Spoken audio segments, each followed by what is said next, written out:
Hey everyone, Mark Edward Willows here, and welcome once again to Gabbin. Today I have with me a very special guest I'm really excited about, and I'm sure all of you ladies out there are definitely excited because if you have been a fan of All My Children, and let's face it, who has not been a fan of All My Children, joining me today he is here, Jackson Montgomery, Walt Wiley. Walt, welcome to the program. Mr. Willows, thank you for having me on. I appreciate it. Hey, you are looking good. Well, you know, I've got the lighting adjusted to a dull blur. Trick I learned from Outer Limits, actually.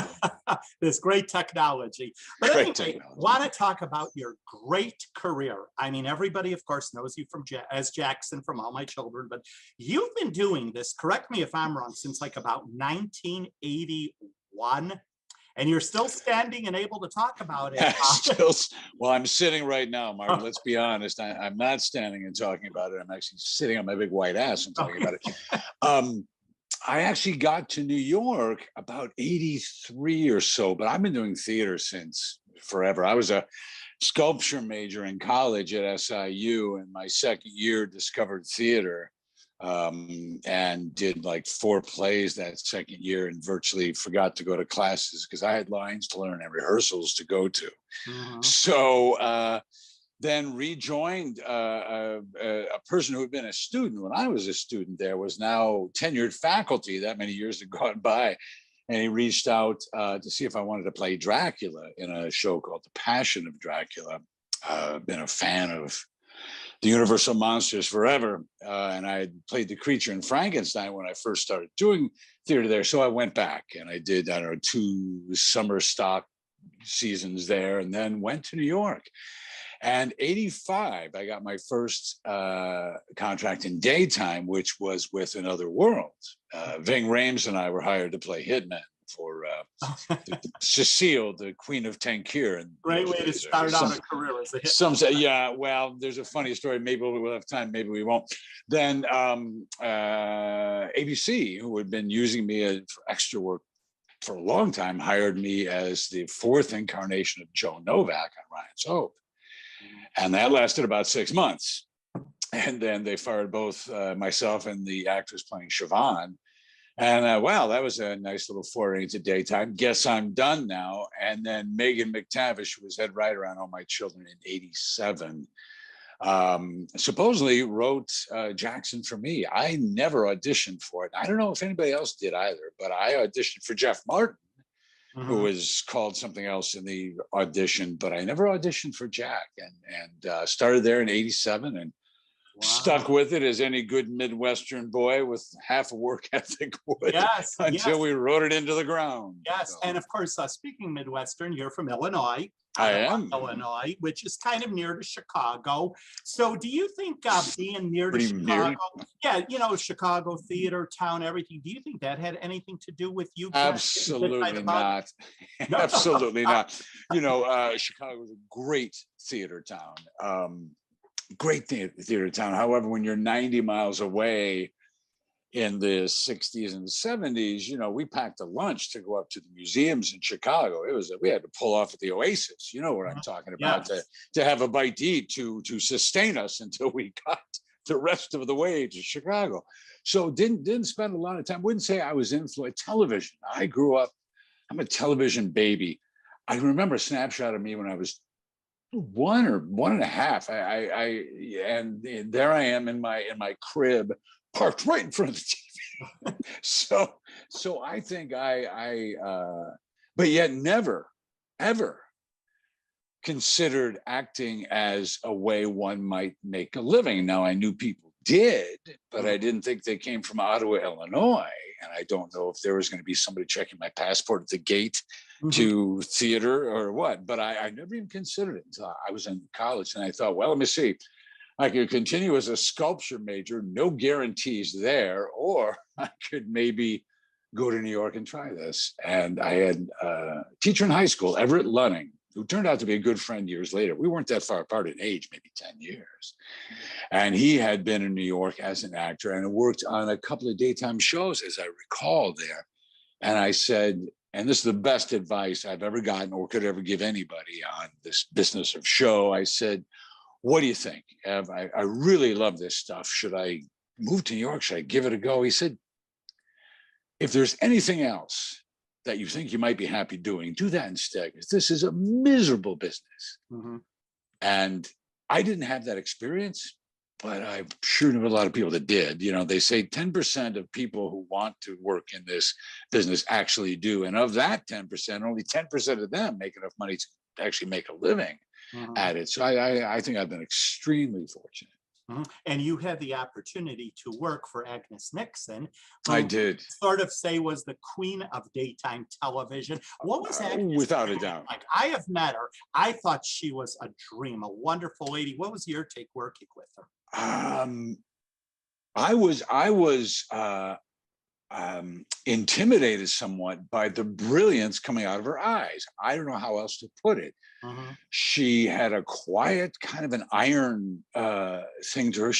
Wasn't as big as a minute. I mean, she was a tiny little person, Mhm. but brilliant, and liked the character that I was playing. Thank goodness. And I think probably was behind a lot of the steering Jack to do this and that. And if Erica was indeed her doppelganger, as people I have was going to say, said throughout the years, speaking of then another queen of daytime. exactly. And I think that you know, if that were the case, then I think that doppelganger was liked Jack a lot, because we were around on and off for 27 years on that show. I think only the first year or so did I not have anything to do with Erica. Yeah. And then it was, you know, and to be part of I guess they call them super couples, I don't know, like that, on and off and on and off for a quarter century. That's Agnes, you know, that's Agnes putting this kind of dynamics together. Absolutely. Mhm. Now, of course, you know, soaps have changed. There's only 4 of them left today on the air. I think there were a dozen, Mark, when I hit New York. I think there were a dozen, or very close to it. I mean, Search for Tomorrow was still on, Secret Storm, The Doctors. They were, and I worked most of them doing background work, you know. Now, let me ask you this. How do you think they have changed over the years? You know, my opinion, back in the day, you know, more love, more lust, more all that. Today, it seems like it's more crime drama. That's my opinion. Well, I think here's my valued opinion, which is as important as anybody else's, not as important as anybody else's. Mm-hmm. You know, they were a reflection of a time, and that time included women basically not in the workforce. Right. So the demographic changed throughout time, and I think they very badly wanted to identify a new demographic, but there really wasn't one. So they tried on a lot of different suits. And like you say, the crime drama was one of them that they tried on, the shaky camera thing, which was pretty short-lived on our show. But I think that's where they made the mistake. I think it is a quaint, somewhat, to say the least, anachronistic medium. And I think if they had embraced that, to where it was almost, I don't want to say kitsch, but kind of tongue-in-cheek and yet an homage to that type of storytelling. Let's face it, serial storytelling is the oldest thing that man has done, whether it was pictographs or tales around a campfire.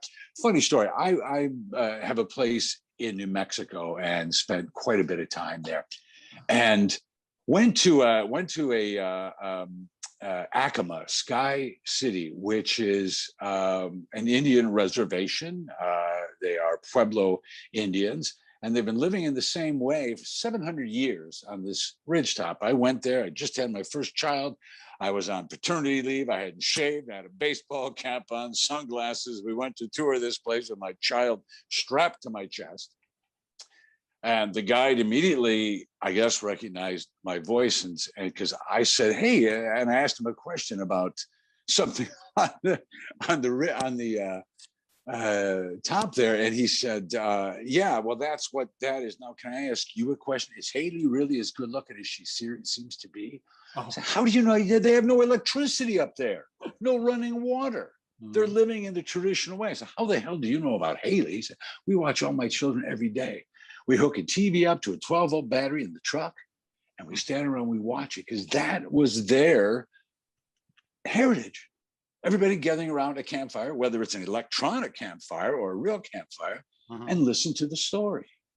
And I was doing a comic strip for, I think it was Soap Opera Update or Weekly, I'm not sure which at that time. Digest, Weekly, there were so many. Well, no, but I only worked for two of them, and I'm pretty sure it was Weekly, and I did a cartoon about that, of that exact thing happening, and I thought, wow, so this is kind of, and if you look at nighttime soaps, they're just soaps. It just, you know, they only have to fill what 13 or 26 episodes instead of 260 as we had, and 90 pages a day. Let me ask you, Walt, what was the feeling like on the set when you found out All My Children was canceled? Because I know the rest of the world collapsed. So what was it like for you guys? Well, they had been teasing this for some years. I mean, you would have to be kind of silly to not see around you all the other ones going down. I mean, Guiding Lights, 75 years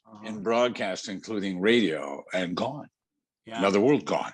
As the world turns. You know, as the world turns, gone. And I think for us to think that we were somehow immune to this would be a little silly. Then a new executive came in who I believe had no love for daytime, save for one show.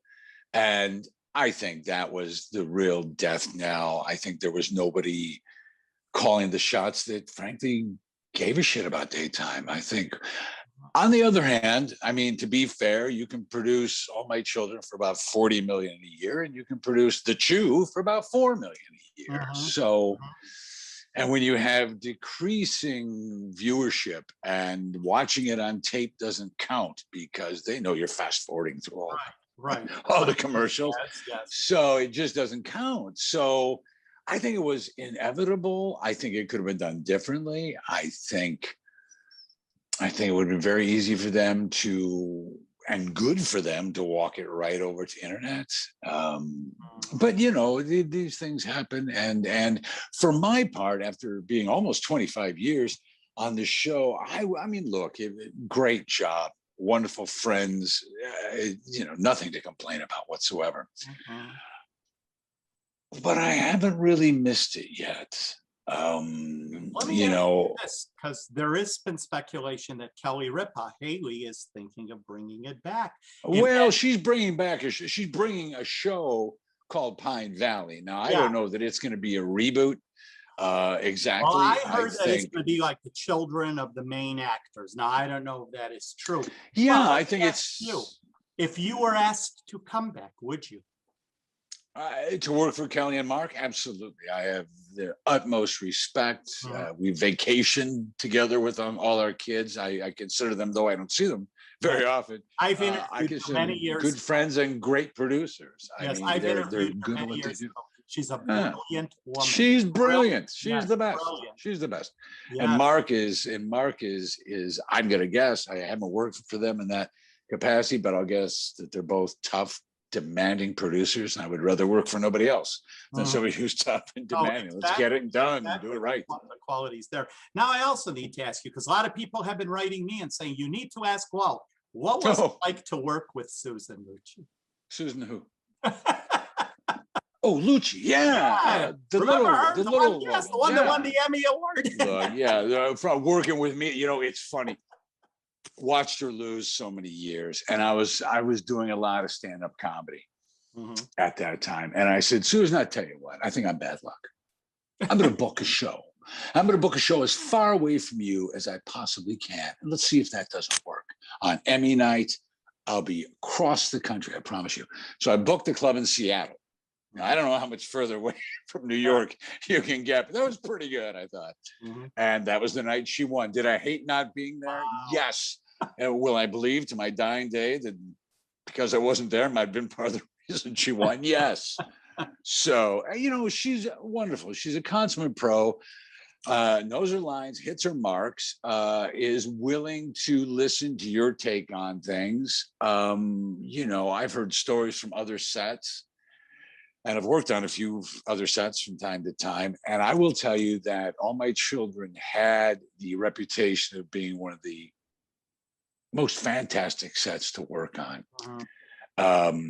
in New York. So that makes it the best set to work on in Los Angeles. Yeah. And I think it was a reputation well earned. Great bunch of people for 25 years. I mean, I don't think we ever went through a slump with crappy people, So I think that's it. But Susan was an absolute, look, I got to work with Susan. I mean, come on. Oh, absolutely. How did she remain so beautiful? I saw her recently. I mean, she's just drop dead gorgeous is the only way to describe. Well, she used to suck my blood when, to revive her, me having good genes. And I think that, I don't know, stem cell therapy. I don't have any idea. I will say this, her mother, whom I've met a couple of times, came to our wedding down in Florida, by the way. Her mother, who I believe is 103 now. Wow. Is one of the most beautiful women I've ever seen. People think of Susan as Italian. Well, on her dad's side, she is, but her mother's a Swede and refined and high cheekbones and just a beautiful, beautiful woman. I think, I think Susan is genetically privileged, as they say, and wears it well. Yes. Now I want to touch, you mentioned stand-up, and I know you've been doing it, Chicago, all over different cities. How did that come up? I mean, stand-up, let's face it, Walt, has to be, I think, one of the toughest jobs that you can do. I mean, stand-up comedians really deserve a lot. It's tough. How did it come up for you? Amen. Now, here I am with a perfectly good job in daytime. What do I decide to do? Why, let me go every weekend into a club. I'll put it this way, and I wish this wasn't tainted now, but the very first 33 1/3 album that I bought was Bill Cosby's I Started Out as a Child.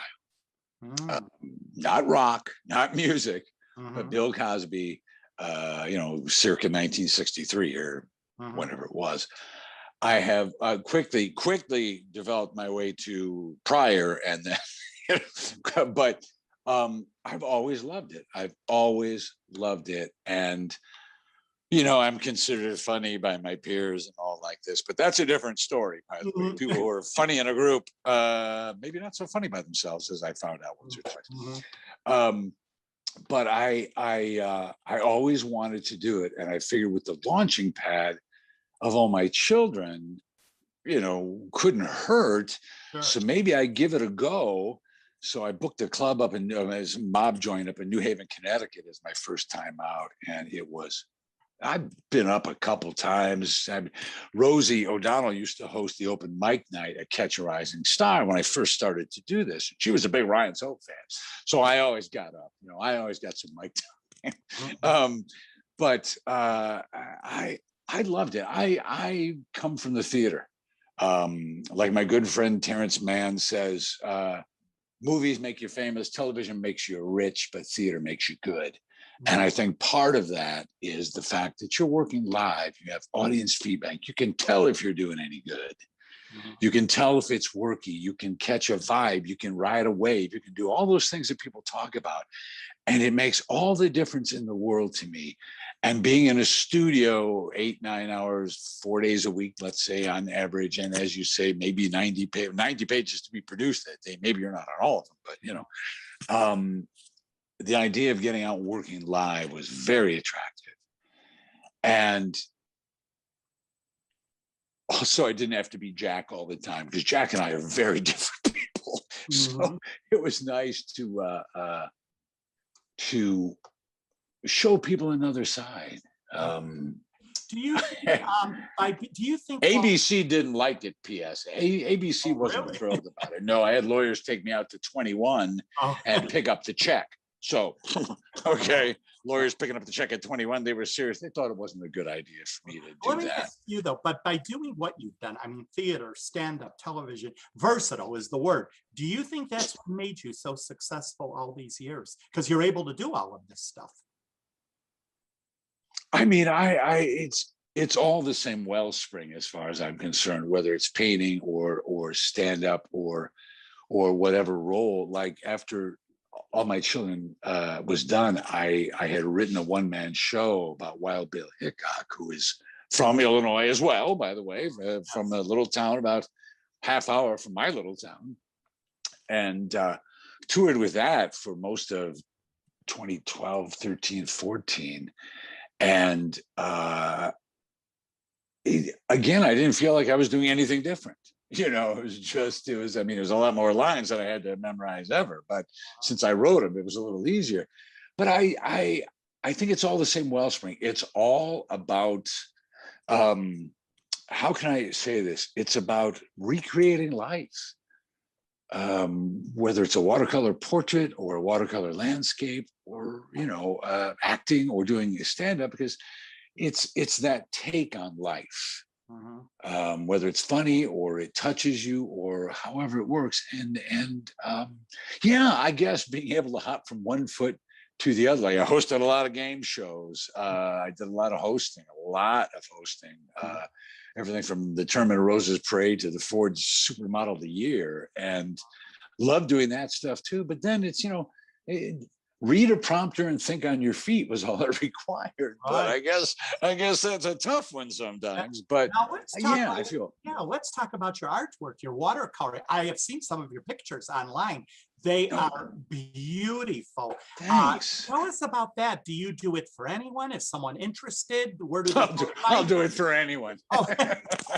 I'll do it for anyone. You wouldn't want to do this face, trust me. Are you kidding? I'd love to do that face.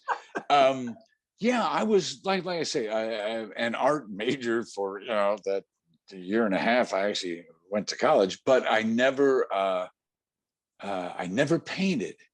And here I am, retired. I had just got married, moved to Nashville, didn't really know a soul. Unbeknownst to us, we were about to get shut down for a year and a half. And I saw and noticed that there was a watercolor painting class as part of the parks department here in Nashville. So I went, took a few classes, and I probably should have taken an intermediate class, because I kind of knew things like, red and blue make purple. So I was kind of had a bit of an advantage, and then I just started painting. I probably have 300 paintings around this house that, I just in the process of learning how, just watching tutorials. Do you sell it? People want to purchase it? Yeah, I do a lot of original art. I also do portraiture, people, their pets. I just work from a photograph. You might email me. People can go to the Walt Wiley workshop on Etsy. Go to Etsy and just Google my name. It'll pop up. And I think it's the only thing that pops up when you Google my name on Etsy. I mean, when you search my name on Etsy. But then you can send me a photo and pick your size and how many subjects in it. It's quite simple. And you said you do animals. I'm involved. Right? What's that? You do animals, correct? I do. Oh. I do. My famous cat. Oh, I've painted a lot of cats. I wish I'd known. I would have sent you some things you could have put up or something in your still storage. I'm not going to run around. And there's some things up there. There's a thing of John Callahan up there. You might be able to see where it is up there. Yes. That's very talented gentleman. Yeah. And also, speaking of John Callahan, I might as well throw it in. There's going to be some upcoming benefit or something in August, I heard. Tell us a little about that. August 1st, and it's a laundry list of All My Children people put together by Linda Rowe from Coastal Entertainment and Eva LaRue, John's ex and mother of his child, Kaya. They're putting together, I mean, there's, we got Angie and Jesse and Larry and Greg from those days when I was doing extra work on the show, and then some more contemporary folks like myself and Susan, so it's to raise money for two of John Callahan's favorite charities. It's a fairly inexpensive ticket for, I think, just to get in there and watch. I think there's a VIP thing that you can go in and actually be on the screen with us. Wow. Yeah. The technology, that's you can actually rub elbows on the screen, I guess. avatar elbows, perhaps. But yeah, so that's August 1st.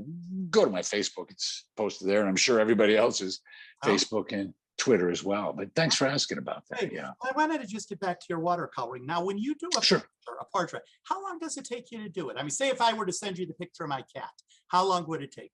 Well, first of all, I put yours in front of everybody else's. Oh, okay, I'd let you cut in line. I would expect that, Walt. You know, of course you would. You know, the only I work pretty quickly. Watercolors are pretty quick medium. Some time is spent waiting for things to dry, which is why I take my hair dryer from the bathroom into my studio so I can dry my painting and move on with the damn thing. I can usually finish. I'll work on 2 or 3 at a time just because of that drying thing, because sometimes you just need to get away from painting for a couple of minutes or so to get a fresh look at it. But I do about 2 a week, maybe. Wow. I think 2, maybe 3, just depending upon size and intricacy. I did a 40-some person wedding party a few months ago. That was not 3 days. That was closer to 2 weeks, but got it done. Yeah. Interesting. Well, I will be sending you my cat. I really will. Yeah. I've done so many cats. I have my 2 cats. I'm constantly painting. My life. Solid black. Solid black. Solid black. You know, we recently, I guess 2 years ago, rescued my wife Sarah did out from under a garbage scow. She rescued this little tuxedo kitty. Well, he turns out to be a Norwegian forest cat. So now we have a 16-pound cat at 2 years old, and who is absolutely making the Bengal cat just go, what? No. It just keeps getting bigger and bigger. So we'll see what happens. Yes. Well, Walt, finally, tell us, what's the future yet? What are your plans? Something still out there you want to do? I have no idea. I'm glad to say.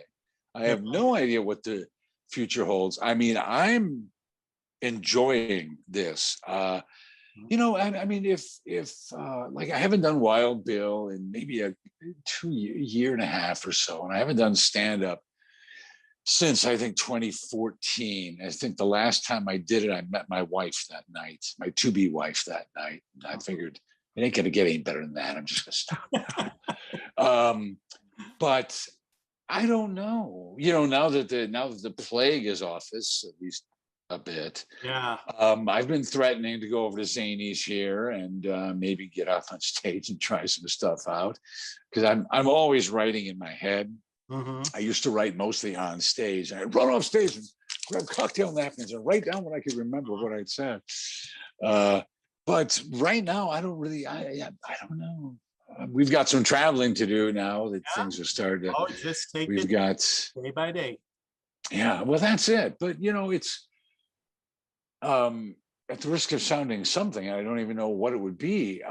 You know, having this time down to just immerse myself in some of the things that I have missed, and some things I didn't know I'd missed across this past year and a half has been. Blessing is probably too strong a word considering the reason, but it hasn't been all bad. You know, picked up watercolor and, you know, lost 25 pounds that I put on during the damn thing. And, you know, so it's not been, not wood or a wood-like substance. It's not been terrible. And I hope for the future to be, you know, my mother lived to be 96, her sister to 102, and the other sister to 89. So I may be around for a while. You have a long way to go. I'd like the future to be interesting, at least, please, and healthy for all of us would be good. But that's what I know about that. Well, Walt, thank you so much for stopping by. It was a pleasure. It's my pleasure. Before we go, quickly tell everyone. Do you validate parking? Do you validate when I leave? Yes. I'm sorry, you were saying. Tell everyone before we go your pictures. If anyone's interested, where do they go looking for it? Oh, the paintings. Yes.